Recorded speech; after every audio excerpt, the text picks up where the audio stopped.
तो प्रधानमंत्री ने बंगाल में अपनी चुनावी सभा में बोलना शुरू कर दिया। महापुरुषों को वंदन करता हूं। ये धरती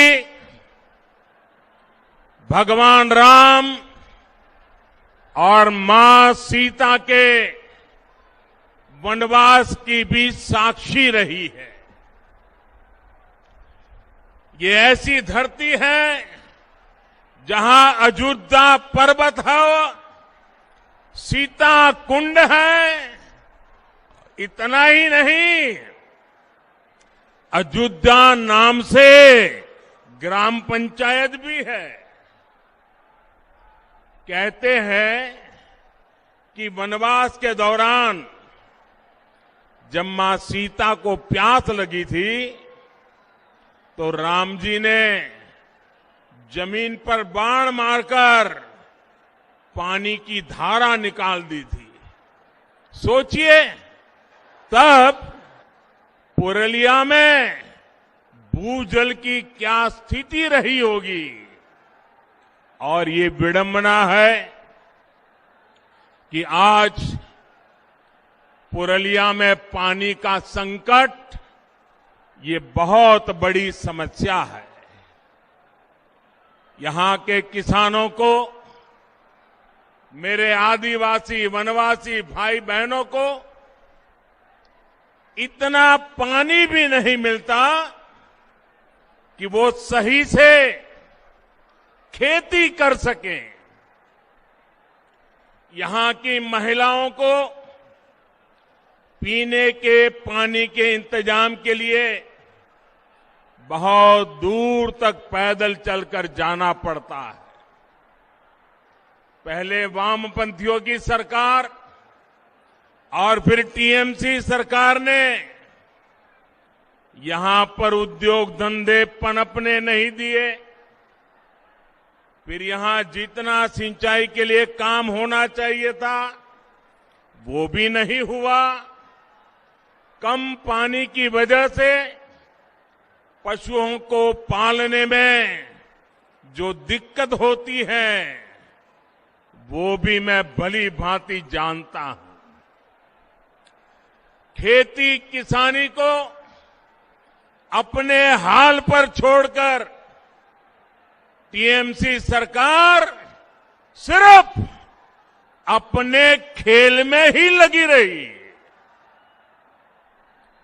इन लोगों ने पुरलिया को दिया है जल संकट से भरा जीवन। इन लोगों ने पुरलिया को दिया है पलायन। इन लोगों ने पुरलिया के गरीबों को दिया है भेदभाव भरा शासन। इन लोगों ने पुरलिया की पहचान बनाई है देश के सबसे पिछड़े क्षेत्र के रूप में। ये लोग कैसे काम करते हैं इसका बहुत बड़ा उदाहरण है Purulia piped water supply project. 8 साल हो गए, ये अब तक अधूरा पड़ा है। साहेब बांध सरोवर की स्थिति भी आपके सामने है। यहां के किसानों को, यहां के लोगों को इसका जवाब कौन देगा दीदी?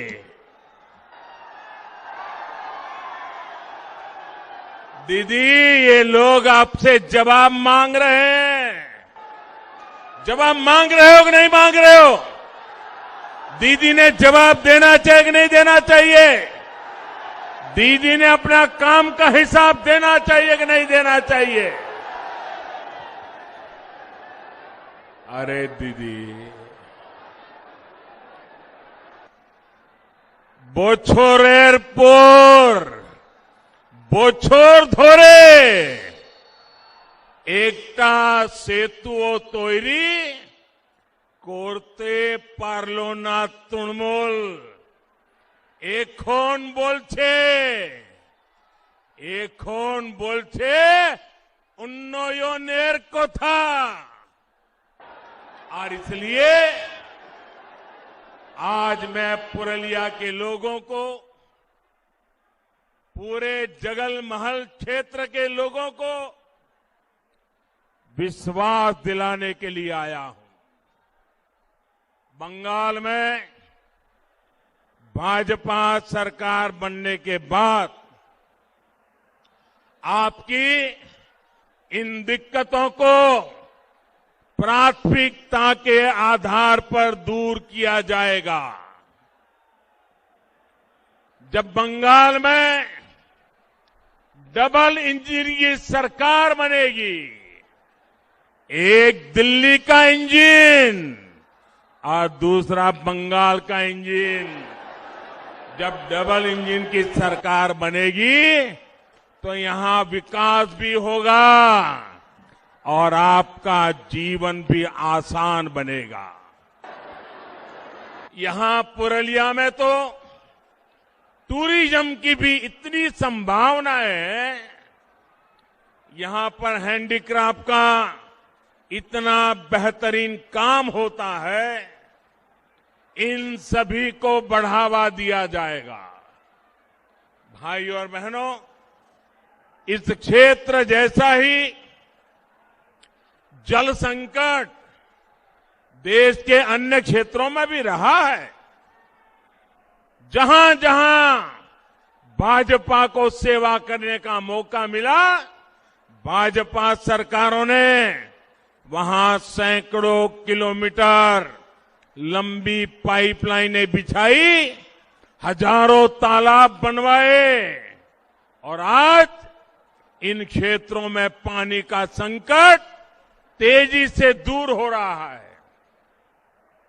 पानी की उपलब्धता बढ़ी है तो आज वहां के किसान अलग अलग तरह की फसलों को उगाने लगे हैं।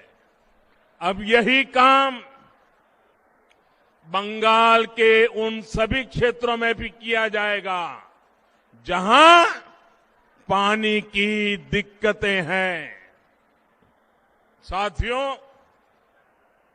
पुरलिया सहित इस पूरे क्षेत्र में विकास की असीम संभावनाएं हैं। इसके लिए इस क्षेत्र की कनेक्टिविटी को सुधारना बहुत जरूरी है। पश्चिम बंगाल के हर हिस्से को रेल सेवा से जोड़ना ये हमारी प्राथमिकता है।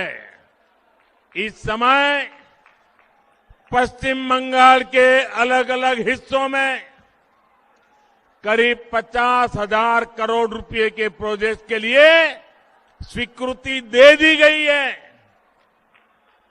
पूर्वी भारत के विकास को नई बुलंदी देने का सामर्थ्य रखने वाले ईस्टर्न डेडिकेटेड फ्रेट कॉरिडोर का एक सेक्शन शुरू भी हो चुका है। 2 मई के बाद यहां जब भाजपा सरकार बनेगी तो पश्चिम बंगाल में जो डानकुनी तक का सेक्शन है उस पर भी तेजी से काम शुरू कर दिया जाएगा। पुरलिया भी इस कॉरिडोर से जुड़ेगा और यहां उद्योगों के लिए, रोजगार के लिए अनेक अवसर बनेंगे। रेल के अलावा रोड कनेक्टिविटी को भी सशक्त किया जा रहा है। इस वर्ष के केंद्र सरकार के बजट में पश्चिम बंगाल में हाईवे का सिस्टम मजबूत करने के लिए हजारों करोड़ रुपयों की भी विशेष व्यवस्था की गई है। साथियों, 2 मई के बाद जब यहां भाजपा सरकार बनेगी तो पुरलिया सहित इस पूरे क्षेत्र में ऐसी व्यवस्थाएं बनाई जाएगी ताकि लोगों को पलायन के लिए मजबूर न होना पड़े।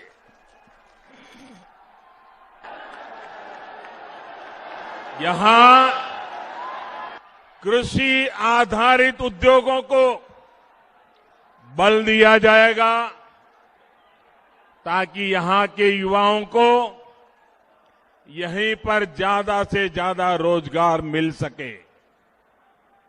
दलित, आदिवासी, पिछड़े इलाकों के हमारे युवा भी रोजगार के अवसरों से जुड़ सके, इसके लिए अनेक कौशल विकास पर और ज्यादा फोकस किया जाएगा। यहां के छाऊ कलाकारों, यहां के हस्तशिल्पियों को कमाई और मान सम्मान से जुड़ी दूसरी सुविधाएं मिले, ये सुनिश्चित किया जाएगा। साथियों, पुरलिया और जगल महल के सामर्थ्य के साथ हमेशा अन्याय किया गया है। मैं आपका दुख, आपकी तकलीफ दिल्ली में रहते हुए भी भली भांति समझता हूं। इसलिए इसे दूर करने का भरोसा आपको मैं दे रहा हूं। मैं जानता हूं किस तरह यहां के युवाओं का हक तुष्टीकरण के नाम पर आपसे छीन करके, आपके अधिकार का आपके छीन करके किसी और को दे दिया गया। मैं जानता हूं कि इस तरह ओबीसी समुदाय से आने वाले मेरे अन्य भाई बहनों के साथ यहां पर विश्वासघात किया गया है। मां, माटी, मानुष की बात करने वाली दीदी को अगर दलितों, पिछड़ों, आदिवासियों, वनवासियों के प्रति ममता होती तो वो ऐसा कभी नहीं करती। यहां तो दीदी की निर्मम सरकार ने माओवादियों की एक नई नस्ल बना दी है जो टीएमसी के माध्यम से गरीबों का पैसा लूटती है, गरीबों के हकों को लूटती है। पूरा बंगाल जानता है, कोयला माफिया, बालू माफिया, इन लोगों को किसका संरक्षण मिला हुआ है। अपने राजनीतिक लाभ के लिए दीदी की सरकार माओवादी हिंसा को भी बढ़ावा देती है और इन सब का नुकसान उठाना पड़ता है आपको, मेरे गरीब भाइयों बहनों को, मेरे नौजवानों को, मेरी माताओं बहनों को, यहां की महिलाओं को, यहां के बच्चों को। और इसलिए आज बंगाल की जनता कह रही है, आज बंगाल की जनता कह रही है, एक एक बंगाली कह रहा है, अत्याचार अनेक करेछो दीदी, ভয় দেখানোই তোমার অস্ত্র, রুখে দাঁড়াবে এবার বাংলার মানুষ মা দুর্গার আশীর্বাদে করবে তোমায় পরাস্ত।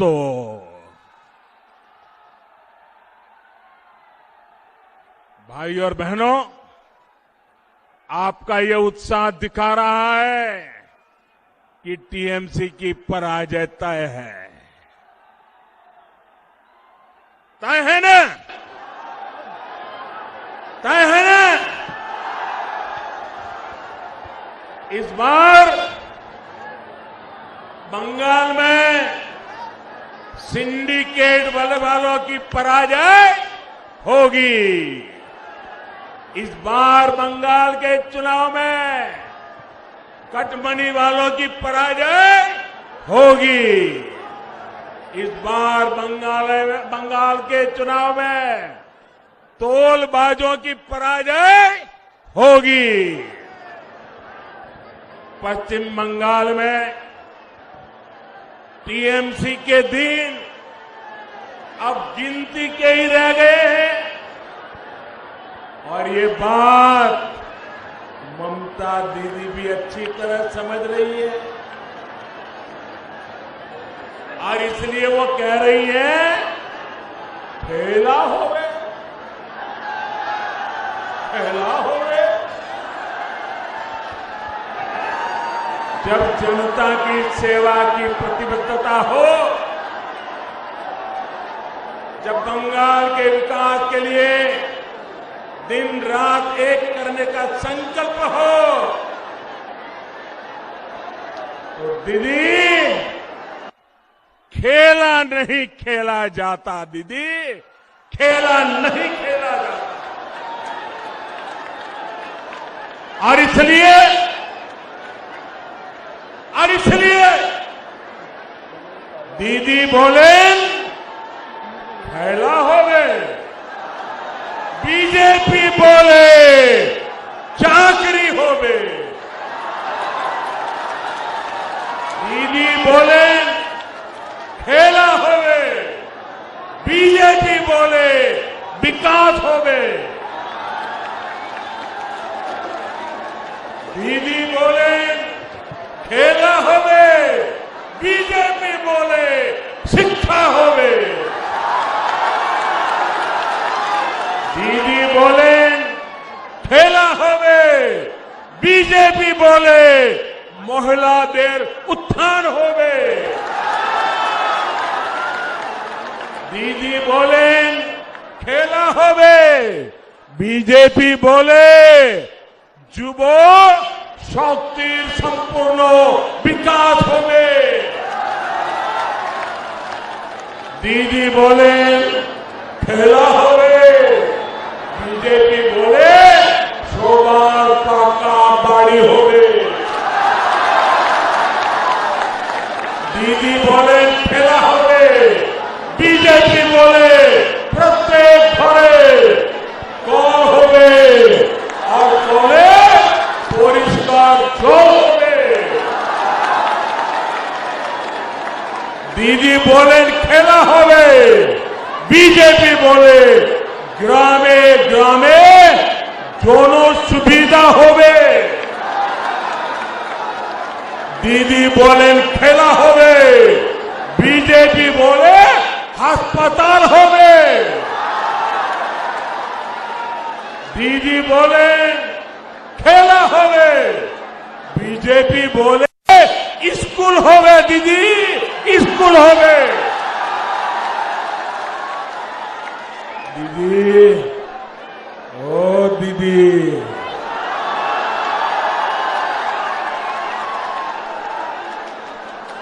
বাংলার ভাই বোনেদের চিন্তার খেলা আপনি 10 বছর খেলেছেন।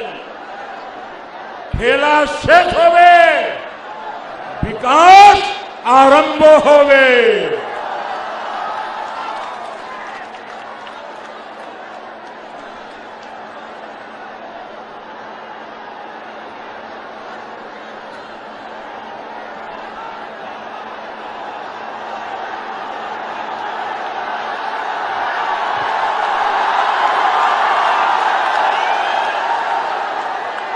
आपका ये प्यार, आपका ये आशीर्वाद,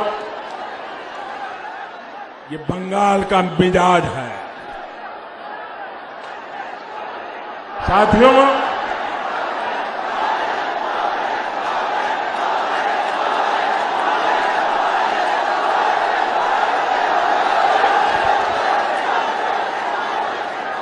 साथियों, दीदी को बंगाल के लोगों के हितों से ज्यादा खेल की चिंता पड़ी है।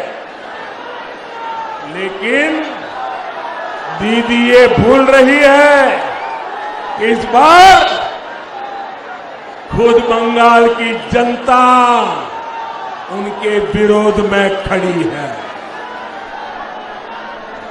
10 साल का विश्वासघात, 10 साल की दुर्नीति, इसकी सजा अब बंगाल के लोग इस चुनाव में उन्हें दे करके रहेंगे।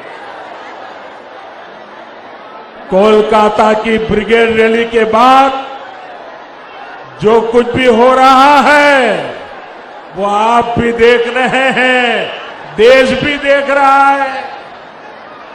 10 साल के तुष्टीकरण के बाद लोगों पर लाठियां, डंडे चलवाने के बाद अब ममता दीदी अचानक बदली सी दिख रही है। ये हृदय परिवर्तन नहीं है, ये हारने का डर है। ये बंगाल की जनता की नाराजगी है जो दीदी से ये सब कुछ करवा रही है। दीदी, आप ये सब करते रहिए, हर तरह से खेलते रहिए, लेकिन ये मत भूलिए कि बंगाल की जनता की याददाश्त बहुत तेज होती है। बंगाल की जनता को याद है कि गाड़ी से उतरकर आपने कितने लोगों को डांटा फटकारा और पुलिस को कह रहे थे पकड़ो, जेल में डाल दो। तुष्टीकरण के लिए आपकी हर कार्रवाई बंगाल के लोगों को याद है। साथियों, आपको याद है ना, दीदी के सारे कारनामे याद है ना,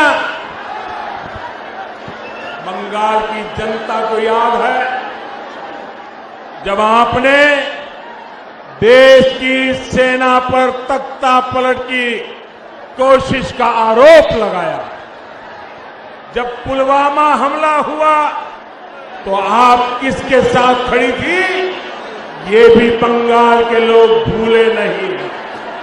साथियों, 2-3 दिन पहले दिल्ली की एक अदालत ने एक बहुत बड़ा फैसला सुनाया।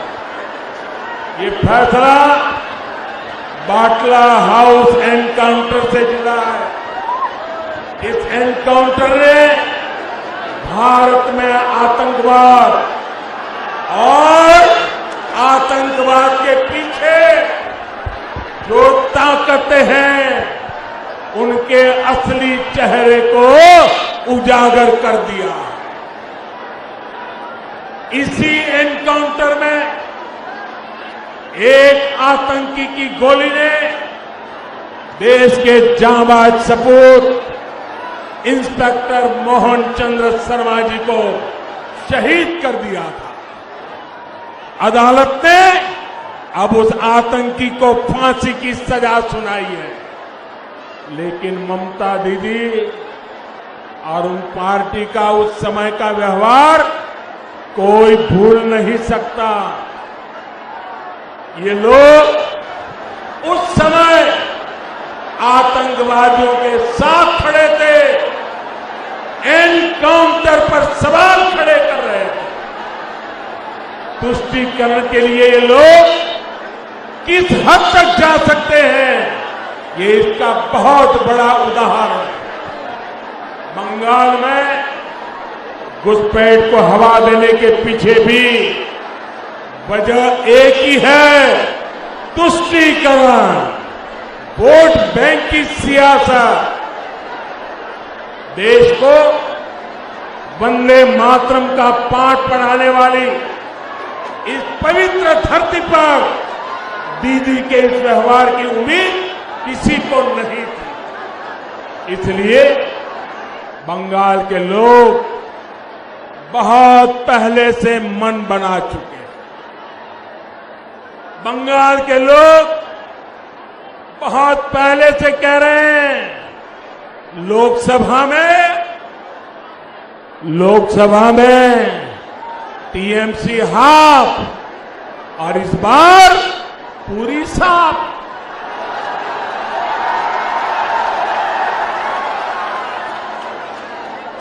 लोगों का ये इरादा देख दीदी अपनी खींच मुझ पर निकाल रही है। वो क्या क्या नहीं कह रहे, वो भाजपा के कार्यकर्ताओं पर भी भड़की हुई है। लेकिन हमारे लिए तो देश की करोड़ों बेटियों की तरह दीदी भी भारत की एक बेटी है, जिनका सम्मान हमारे संस्कारों में रचा बसा। और इसलिए जब दीदी को चोट लगी तो हमें भी चिंता हुई। मेरी भगवान से प्रार्थना है कि उनके पैरों की चोट जल्द से जल्द ठीक हो। भगवान के प्रार्थना कोरी आपनी शीघ्र ही सुस्थो हो उठे।